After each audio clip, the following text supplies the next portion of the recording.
અનંત અંબાણી અને રાધિકા મર્ચન્ટે હર કી પૌડી ખાતે ગંગા પૂજા અર્પણ કરી. રિલાયન્સ ઇન્ડસ્ટ્રીઝના ડિરેક્ટર અનંત અંબાણી અને તેમની પત્ની રાધિકા મર્ચન્ટે ઉત્તરાખંડના હરિદ્વારના પ્રખ્યાત હર કી પૌડી ખાતે ગંગા પૂજા અર્પણ કરી.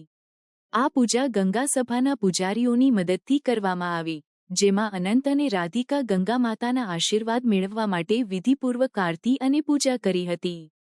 પૂજા દરમિયાન તેમને ગુરુદ્વારા દ્વારા રુદ્રાક્ષની માળા અને પીળો દોરી ભેટમાં આપવામાં આવ્યો. આ મુલાકાત અનંત અંબાણીની આધ્યાત્મિક યાત્રાનો એક ભાગ છે. અગાઉ એપ્રિલમાં તેમણે જામનગરના મોટી ખાવડીથી દ્વારકાધીશ મંદિર સુધી 170 કિલોમીટર લાંબી પદયાત્રા પૂર્ણ કરી હતી, જે તેમના 30મા જન્મદિનની ઉજવણીનો ભાગ હતી.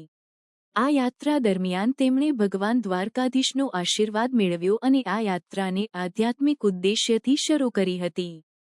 હર કી પૌડી, જે બ્રહ્મકુંડ તરીકે પણ ઓળખાય છે, ભારતના સૌથી પવિત્ર ઘાટોમાંથી એક છે.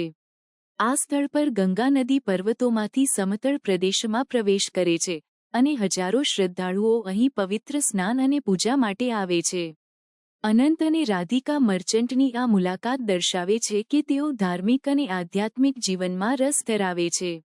અનંત અંબાણી અને રાધિકા મર્ચન્ટની આ ધાર્મિક મુલાકાત તેમના જીવનમાં આધ્યાત્મિકતા અને ધાર્મિકતા પ્રત્યેની પ્રતિબદ્ધતાને દર્શાવે છે. આ ઉપરાંત તેમના આ પગલાં તેમના પરિવારના ધાર્મિક મૂલ્યો અને સંસ્કૃતિ પ્રત્યેના આદરને પણ પ્રગટ કરે છે.